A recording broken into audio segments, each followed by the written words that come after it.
Di saat ini kehidupan manusia lagi digoncang oleh satu pagelaran yang luar biasa, lagi dahsyat-dahsyatnya. Orang lagi terfokus tertuju kepada satu titik di mana rela mengorbankan kurang tidurnya hanya untuk nonton pertandingan sepak bola Piala Dunia. Saat ini orang-orang terfokus ke sana, ke Amerika. Ada yang di Meksiko, ada yang di Kanada, yang terfokus di Amerika Utara. Alhamdulillah kita masih dibimbing oleh penguasa Allah. Bangunnya kita di malam hari bukan mau nonton bola, tapi bangunnya kita justru bercengkrama dengan Sang yang Maha Dahsyat, Allah Subhanahu wa Ta'ala. Dan ini patut disyukuri, karena tanpa bimbingan seorang mursyid di dalam thariqah yang kita jalani, maka sifat ghaflah itu sudah jelas, pasti rohani kita akan terbawa ke arah sana. Bapak Ibu ikhwan akhwat rahimakumullah, bersyukur juga kita dengan bimbingan guru mursyid kita. Mudah-mudahan kita termasuk ke dalam golongan murid-murid yang jadi, bukan hanya sebatas jadi murid yang sudah ditalkin selesai, tapi menjadi murid yang jadi, murid yang selalu mengamalkan amaliyah mursyidnya, amaliyah gurunya. Dan kita bersyukur menjadi muridnya Syekh Abdul Qadir Jailani. Tadi kita mendengar di dalam Manqobah ke-40 Syekh Abdul Qadir Jailani. Syekh Abdul Qadir Jailani mengatakan di dalam Manqobah ke-40, wa aqsimu bi'izzati rabbi wa jalali. Dan aku bersumpah demi keagungan dan kemuliaan Tuhanku, anna qadamayya la tazulani min baini yadayillahi ta'ala.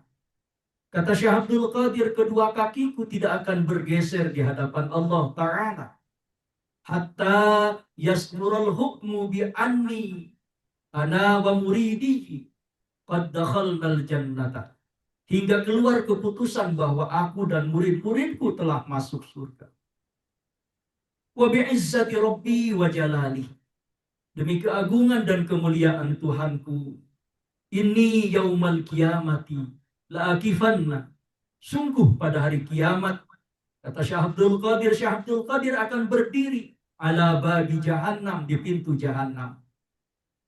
Fa in udkhila ahadun min muridiyana, kata Syekh Abdul Qadir, maka jika ada seorang dari murid-muridku dimasukkan ke dalam neraka, fa wallahi la abrahu makani, maka demi Allah, kata Syekh Abdul Qadir, aku tidak akan meninggalkan tempatku hatta yadkhula jami'u muridiyal jannah, hingga seluruh murid-muridku masuk surga. Subhanallah. Kemudian Syekh Abdul Qadir mengatakan, li'anna Allahal qadir wa'adani, karena sesungguhnya Allah yang Maha Kuasa telah menjanjikan kepadaku, Allah yudkhila muridiyan nar, bahwa murid-muridku tidak akan dimasukkan ke dalam neraka, man talammadha alayya wa habbani, barang siapa berguru kepadaku dan mencintaiku, kata Syekh Abdul Qadir, fa inni atawajjahu ilaih, maka aku akan menghadap kepadanya, wa qad wa'adanil malakani munkarun wa nakirun, dan sungguh telah berjanji kepadaku dua malaikat mungkar dan nakir, annahuma la yurawi ani muridiyya wa la yuhawwifanihim, bahwa keduanya tidak akan menakut-nakuti murid-muridku dan tidak akan membuat mereka gentar. Subhanallah. Saudara-saudaraku, bersyukur kita menjadi murid Syekh Abdul Qadir. Bersyukur kita menjadi murid pengersa apa. Di dalam Manqobah itu sudah jelas-jelas bahwa seorang mursyid, para ahli silsilah, bertanggung jawab terhadap keselamatan murid-muridnya. Ikhwan akhwat rahimakumullah, saat ini kita berada di bulan Muharram. Sebagaimana sandaran daripada kitab Fadailus Suhur, bulan Muharram, saya akan mencukil satu huruf saja. Walahu arbatun akhrufun wahya al-mim wal ha wal ra wal mim mustani. Saya akan mengambil satu huruf. Huruf pertama di dalam bulan Muharram yaitu mim. Fa'amal mimul awal, mim yang pertama di bulan Muharram diartikan oleh pengersa apa? Mujahadatun nafsi. Yaitu mujahadatun nafsi, perjuangan melawan nafsu. Kata pengersa apa? Di dalam kitab Fadhailus Suhur ini dikatakan, qala Syekh Sanusi radhiyallahu anhu fi Syarhil Jazir. Syekh Sanusi berkata di dalam syarah kitab Al-Jazirinya bahwa ketika nafsu telah menguasai seseorang, an-nafsu idza ghalabat kal aduwi, ketika nafsu telah menguasai seseorang,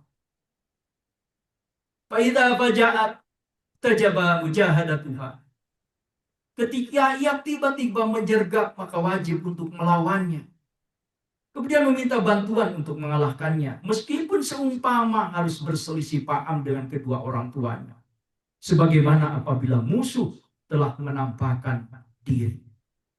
Bahkan dikatakan oleh pengersa apa? Bahwa nafsu itu adalah tabir, hijab yang menghalangi antara diri kita dengan Allah Subhanahu wa Ta'ala. Dan nikmat yang paling agung adalah keluar daripada kungkungan nafsu-nafsu yang ada pada diri kita. Kemudian dikatakan oleh pengersa apa? Wan nafsu katifli. Nafsu itu ibaratnya anak kecil, kayak anak kecil. Intuh milhu syabba ala hubbar wada'i, wa intaftimhu yang fatim. Seperti anak kecil. Jika engkau membiarkannya, ia akan tumbuh besar dalam kecintaan kepada syahwat susu, ya, dan kebiasaan yang ia sukai. Tetapi jika engkau menyapihnya, maka ia akan tersapi. Jadi nafsu itu dia akan merajalela atau terkekang, itu tergantung diri kita. Tergantung diri kita bisa untuk menjaga ataupun mengkondisikan daripada nafsu yang ada pada diri kita. Karena hijab yang paling besar, para masyayikh thariqah mengatakan, a'adzamul hujjubin nafsu. Hijab yang paling besar adalah nafsu. Sebab yang paling sering menghalangi seorang salik, kita semua, dari ma'rifatullah, bukanlah masalah dunia atau setan. Yang menghalangi rasa malas kita untuk dekat dengan Allah, itu bukan hanya dunia dan setan, melainkan kecenderungan nafsu sendiri yang masih mencintai daripada kedudukan, pujian, syahwat, dan kehendak diri. Dan nikmat terbesar bagi seorang salik, bagi kita yang lagi menjalankan perjalanan suluk, adalah ketika Allah menolongnya untuk keluar dari penghambaan kepada nafsu, menuju penghambaan yang murni kepada Allah Subhanahu wa Ta'ala. Bapak Ibu ikhwan akhwat rahimakumullah, berbicara nafsu ini, kita sudah belajar bagaimana ketika kita menarik zikir khafi, atau ketika kita menarik zikir jahar, bagaimana 7 latifah itu ditembus dengan kalimat La ilaha illallah. Itu ada nafsu-nafsu di sana. Baik nafsu amarah yang berada terletak di dalam latifatun nafsi. Kemudian nafsu rodiyah yang dia letaknya di dalam latifatul qalam. Ataupun nafsu mutmainnah yang berada di dalam latifatul sirri. 2 jari di atas susu kita sebelah kiri. Kemudian ada lagi nafsu lawamah yang berada 2 jari di bawah susu kita sebelah kiri, yaitu latifatul qalbi. Kemudian nafsu mardiyah dan nafsu mulhimah. Ini semua adalah nafsu-nafsu, baik nafsu yang sifatnya baik ataupun nafsu yang sifatnya menyengsarakan daripada manusia, menjerumuskan manusia itu sendiri. Ikhwan akhwat rahimakumullah, Coba sedikit kita kecenderungan membuka kembali ayat Al-Quran. Bagaimana Al-Quran mendidik kita, bagaimana Rasulullah Shallallahu Alaihi Wasallam mengingatkan kepada kita. Di dalam Al-Quran, Allah mengingatkan kepada kita. Di dalam Al-Hujurat ayat 12. Ini yang justru mungkin bagi kita sering kita lakukan di dalam kehidupan sehari-hari, sadar ataupun nggak sadar. Al-Quran Hujurat ayat 12. Allah Subhanahu wa taala berfirman, Bismillahirrahmanirrahim.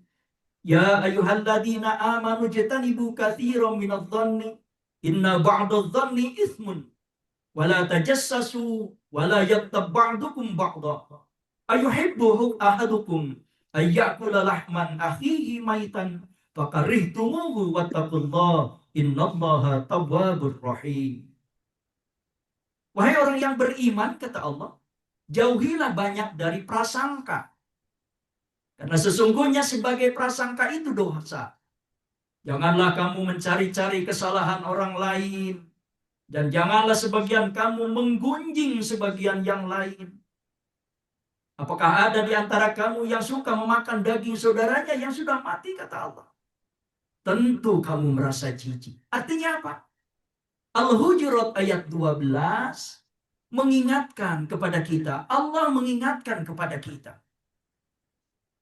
Bahwa yang namanya ghibah, menggunjing. Nah, menggunjing ini kalau di dalam bagan zikir kutub, ya, zikir yang sering kita lakukan, zikir jahar la ilaha illallah yang menembus 7 latifah.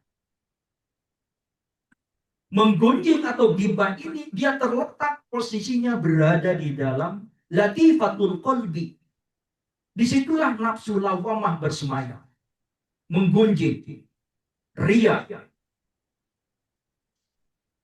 ataupun aniaya, dolim, berbohong, lupa mengingat Allah, suka mencela. Ini semuanya terletak di dalam latifatul qalbi. Maka Allah mengumpamakan ghibah, membicarakan orang lain, menggunjing. Ibaratnya orang yang menggunjing itu diumpamakan oleh Allah ibarat kita memakan daging saudaranya sendiri yang telah mati. Na'udzubillah, tsumma na'udzubillah. Ini menunjukkan betapa buruk dan kejinya perbuatan tersebut. Ayat ini juga menghubungkan antara ghibah dengan prasangka buruk dan mencari-cari kesalahan orang lain. Mungkin sadar, nggak sadar, saudara-saudaraku, yuk kita sama-sama meresapi diri kita masing-masing. Al-insanu mahallul khata' wan nisyan. Manusia ini tidak ada yang bersih. Kadang setiap hari, sadar nggak sadar, kita masuk di dalam kungkungan ghibah ini. Terpancing oleh omongan orang, masuk kita di dalam omongan itu. Bahkan sampai-sampai Rasulullah Shallallahu Alaihi Wasallam keterkaitan dengan ghibah ini. Rasulullah bersabda, "Atadruna mal ghibah?" Tahukah kalian apa itu ghibah? Maka para sahabat menjawab, "Qalu Allahu wa rasuluhu a'lam." Kata sahabat, hanya engkau ya Rasul sama Allah yang mengetahui. Maka Rasulullah menjawab, "Qala dzikruka akhaka bima yakrah." Rasulullah bersabda bahwa engkau menyebut atau membicarakan saudaramu dengan sesuatu yang tidak ia sukai. Itu yang disebut dengan ghibah. Kemudian beliau menjelaskan, "In kana fihi ma taqulu faqad ightabta wa illam yakun fihi faqad bahatta." Jika apa yang engkau katakan itu benar apa adanya, kita membicarakan orang lain, ternyata kelakuan itu benar dilakukan oleh orang itu ghibah. Seandainya apa yang kita bicarakan itu ternyata salah, maka itu pun termasuk dalam kategori fitnah. Itulah kata Rasulullah. Wa illam yakun fihi faqad bahatta. Jika tidak ada, maka engkau telah memfitnahnya. Nah, ini hadis riwayat Muslim sahih. Bapak Ibu ikhwan akhwat rahimakumullah. Ayo kita bareng-bareng kembali merenungkan diri kita masing-masing. Bulan Muharram, hasibu anfusakum qabla an tuhasabu, kata Sayyidina Umar. Menghitung-hitung diri kita masing-masing. Kita belajar toriko, pada hakikatnya adalah belajar untuk menggali kelemahan-kelemahan diri. Kita belajar toriko bukan ingin menjadi orang yang hebat, orang yang baik, orang yang mulia, bukan. Tapi ketika kita belajar toriko, pada hakikatnya kita lagi mencari-cari, mengorek-ngorek, menggali-gali kesalahan-kesalahan, aib-aib yang ada pada diri kita sendiri. Mungkin setiap saat kita nggak sadar kepancing dengan peristiwa gibah muncul. Sehingga apa? Zikir yang telah kita lakukan, la ilaha illallah, hangus hanya dengan gibah. Hobi yang kita lakukan hangus dengan gibah. Kadangkala justru kita ini memberikan beban kepada mursyid, memberikan beban kepada guru kita. Walaupun di dalam Manqobah ke-40 tadi yang dikatakan bahwa seorang mursyid dia bertanggung jawab terhadap murid-muridnya. Tapi alangkah kasihannya ketika kelakuan-kelakuan kita yang semuanya hanya diserahkan kepada guru. Suul adab namanya. Guru tanggung jawab kepada kita terhadap apa yang kita lakukan. Tapi kita sendiri suul adab terhadap guru. Kelakuan-kelakuan kita justru merusak kredibilitas guru. Masa semua dosa-dosa kita mau ditanggung oleh guru? Akibat daripada perbuatan kita yang selalu kita lakukan. Zikir jojong, zikir terus, gibah juga masih. Padahal pada hakikatnya, ketika kita belajar zikir, itu sebenarnya kita lagi membersihkan rohani kita, membersihkan qalbun kita. Yang kedua, yuk kita lihat lagi di dalam kehidupan kita sehari-hari. Rasulullah Shallallahu Alaihi Wasallam bersabda, la yadkhulul jannata nammamun. Tidak akan masuk surga orang yang suka mengadu domba. Sahih hadis ini Bukhari Muslim. Namimah adalah memindahkan perkataan seseorang kepada orang lain dengan tujuan merusak hubungan. Sehingga akan menimbulkan kebencian, permusuhan, fitnah. Sama ini juga terletak di dalam latifatul qalbi, nafsu awam. Sehingga seseorang yang selalu mengadu domba, namimah, sudah jelas oleh Rasulullah, la yadkhulul jannah nammamun. Tidak akan masuk surga orang yang suka mengadu domba. Di dalam tasawuf, namimah ini termasuk penyakit lisan yang sangat-sangat berbahaya karena merusak persaudaraan dan mengotori hati. Bahkan di dalam hadis lain, ketika Rasulullah Shallallahu Alaihi Wasallam di dalam satu riwayat dikatakan Rasulullah bersama sahabat melewati 2 kuburan di Madinah.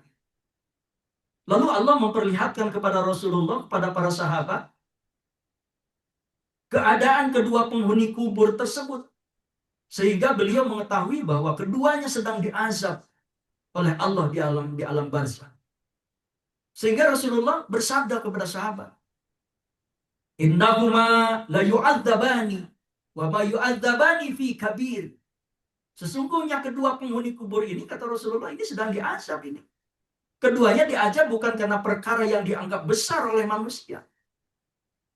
Adapun salah satu dari perkara yang dilakukan oleh orang yang meninggal ini, kata Rasulullah, dahulu dia tidak menjaga diri dari percikan air kencingnya. Kalau kencing sembarangan, makanya kita mah dididik itu sama apa? Ada sholat kifaratul bauli, sholat sunat kifaratul bauli, itu sholat sunat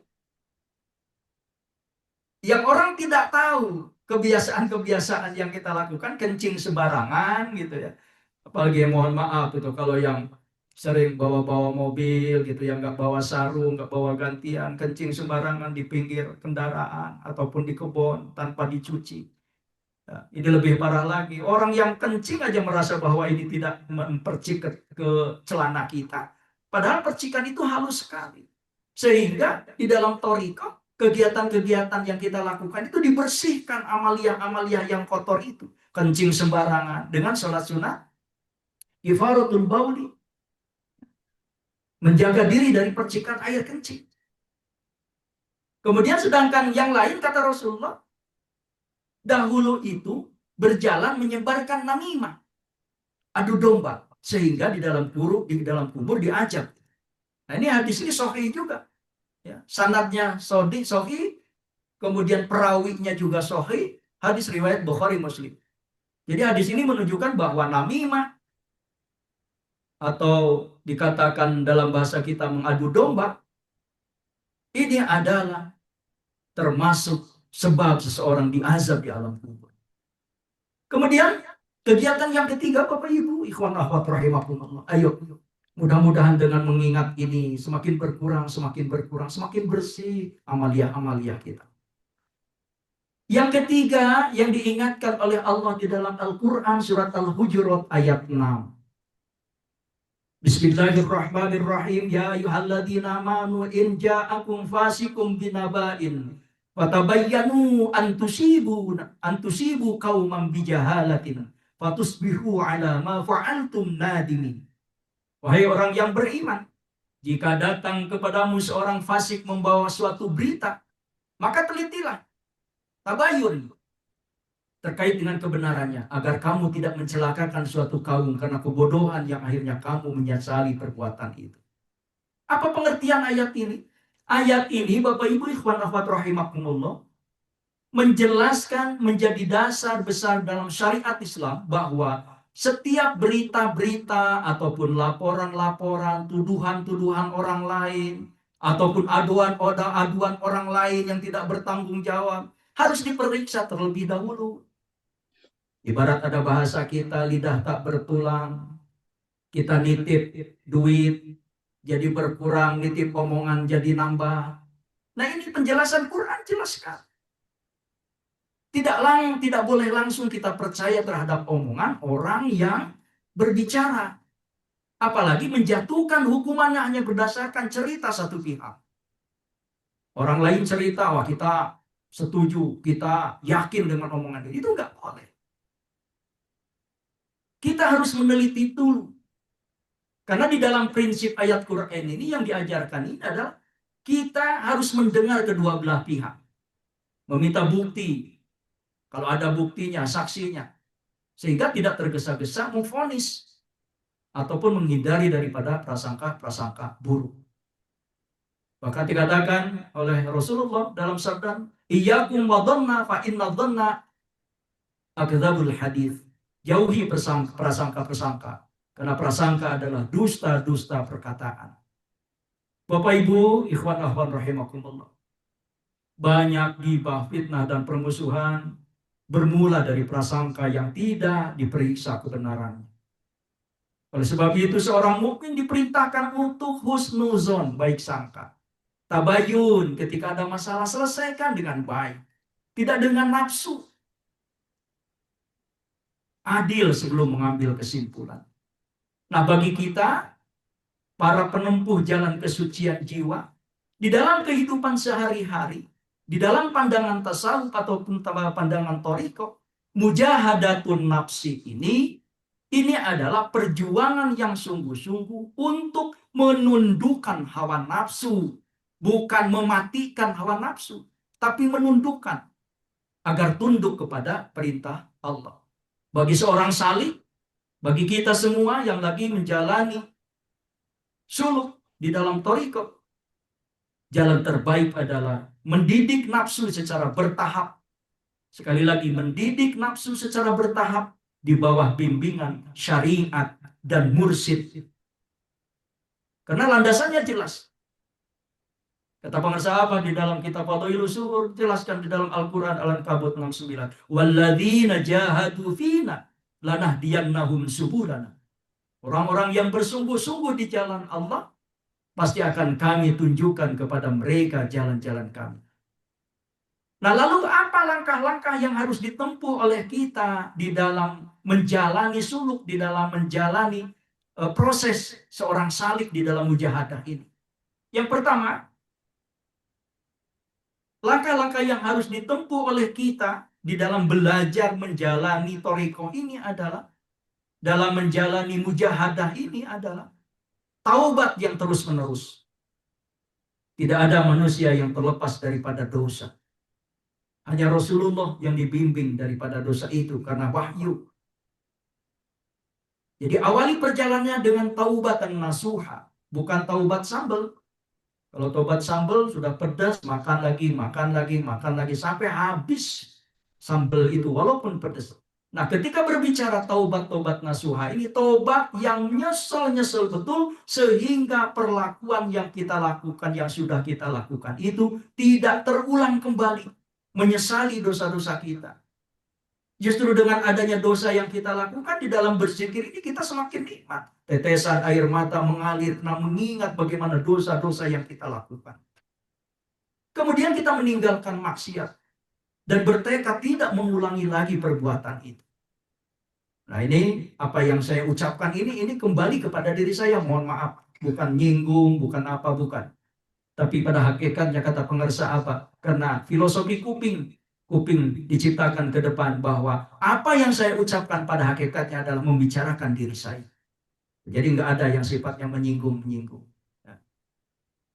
Bahkan para sufi mengatakan, at-taubatu awalul munazalah wa awsatuha wa akhiriha. Taubat adalah awal, tengah, dan akhir perjalanan rohani. Jadi setiap saat tentu harus selalu menyesali terhadap dosa-dosa yang kita lakukan. Ini awalan, langkah-langkah kita sebagai proses mujahadah bagi seorang salik. Yang kedua, apa yang harus kita lakukan di dalam menapaki perjalanan salik ini, perjalanan suluk ini? Langkah-langkah apa di dalam mujahadah yang harus dilakukan oleh kita dalam belajar bertoriko ini? Yang kedua adalah menjaga kewajiban sebelum menambah amalia sunnah. Ini zikir aja belum selesai, 165 aja masih kunci di 165, belum nambah-nambah. Kita nyari amalan-amalan yang lain. Karena apa? Karena tujuan kita di dalam torikoh ini ada yang dicari. Karomah itu salah. Jangan sibuk mencari karomah. Sementara sholat masih lalai. Jadi yang harus dilakukan adalah sholat fardunya diperbaiki. Yang tadinya mungkin sholat pada waktunya, as-sholatu ala waktiha, pada waktunya itu bisa jadi zuhur aja 2:30. Sekarang dirubah. Kata Abah 15 menit sebelum waktu sholat kita sudah siap. Bisa berjamaah gitu. Walaupun pada hakikatnya kalau yang sudah ditalkin sholat sendiri aja itu sudah bermakmum kepada mursyid. Itu kata pengersa Abah. Kemudian kita membiasakan menjaga hal-hal yang subhat, yang halal, yang haram. Yang sudah saya sampaikan di beberapa hari yang lalu di dalam khidmat ilmiah. Belajar bersifat waro. Yang tidak kalah pentingnya adalah berbakti kepada kedua orang tua. Kemudian menunaikan hak sesama. Ini kewajiban-kewajiban bagi seorang salik. Jangan hanya sibuk mencari karomah dengan zikir kita di dalam toriko. Wah, kok yang lain sudah bisa kayak gini ya, kok saya sudah sekian tahun kok nggak bisa apa-apa di dalam toriko. Emang yang dicari apa? Gitu. Justru istiqomah di dalam zikir itulah kata apa? Merupakan karomah yang terbesar. Itu kata pengersa. Kita sudah istiqomah saja di dalam zikir. Kita sudah rutin melakukan zikir, bangun malam, khofinya jalan. Itu sudah karomah yang terbesar. Yang tadinya tidak pernah diperoleh oleh diri kita. Yang selalu ghaflah kita kepada Allah. Nah, yang ketiga, langkah-langkah mujahadah kita bagi seorang salik yang lagi belajar di dalam toriko adalah memperbanyak zikir. Jadi zikir ini adalah makanan ruh dan senjata melawan nafsu yang tadi saya katakan di awal. Zikirnya yang bagaimana? Zikir yang ditalkinkan di dalam toriko, bukan zikir yang hanya diucapkan melalui lisan. Beo saja bisa kalau itu. Tapi zikir yang melekat, yang terpatri di dalam kolbun, di dalam panca indera, di dalam 24.000 titik-titik saraf yang ada di dalam tubuh. Maka dengan zikir yang istiqomah, udah otomatis hati akan menjadi hidup. Dan kekuatan nafsu berangsur-angsur mulai melemah. Yang tadinya setiap waktu senggang hanya dihabiskan untuk ngobrolin orang, berbicara ngalor ngidul. Ketika zikir ini sudah diistiqomahkan, maka berangsur-angsur melemah. Ya, banyaklah diamnya orang-orang yang belajar Toriko itu sebenarnya. Kenapa? Karena saking takutnya ketika apa yang dikeluarkan dari mulutnya itu menjadikan rasa sakit bagi orang lain. Kemudian yang keempat apa? Mujahadah yang harus dilakukan oleh kita mengurangi makan, tidur, dan bicara yang tidak perlu. Ini mujahadah ini. Di dalam rangka memerangi nafsu. Mengendalikan nafsu. Bahkan para ulama tasawuf sering menyebut begini, qillatul ta'am wa qillatul manam wa qillatul kalam. Jadi kata ulama tasawuf itu di dalam belajar Toriko ini, makan harus dikurangi, sedikit makan, sedikit tidur, kemudian sedikit bicara. Bukan berarti menyiksa diri, bukan, tetapi menghindari berlebihan yang menguatkan syahwat dan kelalaian. Nah, tentunya yang tidak kalah pentingnya adalah muhasabah harian bagi kita para pecinta kesucian jiwa ini. Ya. Setiap malam tanyakan kepada diri, apa kebaikan yang telah dilakukan ya? Dosa apa yang terjadi hari ini yang aku lakukan? Kemudian hak siapa ya yang belum ditunaikan? Itu setiap kita menjelang tidur itu merenung ke arah sana. Muhasabah. Membuat nafsu sulit bersembunyi di balik pembenaran diri. Kemudian yang keenam, tahapan berikutnya yang harus kita lakukan adalah sabar terhadap ujian dan gangguan manusia. Banyak guru sufi menjelaskan bahwa ketika seorang hamba mulai mendekat kepada Allah, ketika kita lagi rajin-rajinnya ibadah, yang tadinya malas sekarang dengan Torikoh ini makin gencar zikir, makin bangun malam, makin mengurangi tidur dan lain sebagainya, maka di titik itu justru kita diremehkan orang. Justru banyak orang yang salah paham dengan kita. Bahkan justru kita tidak dihargai oleh orang lain. Ini banyak guru sufi menjelaskan bahwa ketika seorang hamba mulai dekat kepada Allah, ia sering diuji, diremehkan, disalahpahami, tidak dihargai, dihina, dicaci maki. Ini mujahadah, saudara-saudara. Disinilah mujahadah yang sebenarnya. Tetapi istiqomah tanpa menuntut penghargaan manusia. Terserah manusia mau ngomong apa, tetap kita la ilaha illallah. Terserah orang mau menghina dengan atribut-atribut apa. Disebut orang gila lah, disebut sinterklas lah, disebut apalah. Masa bodoh silakan. Karena ini sudah jelas-jelas ini merupakan satu proses mujahadah bagi kita. Kemudian selanjutnya, berkhidmah dan tawadu. Khidmah yang paling utama, khidmah kepada guru, saudaraku. Khidmah kepada guru, khidmah kepada orang tua, khidmah kepada masyarakat dan sesama murid. Ini merupakan latihan untuk menghancurkan kesombongan-kesombongan nafsu yang ada pada diri kita. Biasanya nafsu ingin dilayani, ruh ingin melayani. Kemudian yang tak kalah pentingnya adalah bersahabat dengan orang soleh. Di dalam kehidupan sehari-hari, tentunya pergaulan sangat multi, berbagai karakter yang ada di sekeliling kita. Kita harus pintar-pintar memilih. Kalau memang kita ingin menjadi harum, maka bergaullah dengan tukang-tukang parfum. Maka akan ke bawah baik dan harum. Tapi kalau ingin ke bawah jelek, bergaullah dengan tukang minyak tanah. Maka akan ke bawah itu baunya yang jelek-jeleknya. Begitulah filosofi di dalam hidup. Dan tentunya yang tak kalah pentingnya adalah di dalam bermujahadah ini senantiasa memohon pertolongan Allah. Mujahadah tidak akan berhasil hanya dengan kekuatan diri. Bahkan para salik banyak berdoa. Allahumma ati nafsi taqwaha wa zakkiha anta khairu man zakkaha. Ya Allah, Berikan kepada jiwaku ketakwaannya, dan sucikanlah ia. Engkau sebaik-baik zat yang menyucikan. Saudara-saudaraku, ayo kita belajar bareng-bareng. Saya, bapak-bapak, ibu-ibu nun jauh di sana, tentunya pegang teguh syariat dan apa yang disampaikan oleh guru. Karena Syekh Ibnu Athaillah As-Sakandari mengatakan, man asyraqat badayatuhu asyraqat nihayatuhu. Siapa yang baik di permulaannya, maka akan bercahaya pula di akhirnya. Karena bagi seorang salik pemula, mujahadah terbaik bukan mencari makom yang tinggi, tetapi istiqomah dalam zikir, taat kepada syariat, menjaga adab, dan terus memperbaiki diri sedikit demi sedikit setiap hari. Mudah-mudahan kita senantiasa istiqomah di jalan Allah, di bawah bimbingan pengersah Awas. Mudah-mudahan kita berkah semuanya, segalanya, selamanya. Al-Fatihah. Alhamdulillahirrahmanirrahim. Iyyaka na'budu wa iyyaka nasta'in.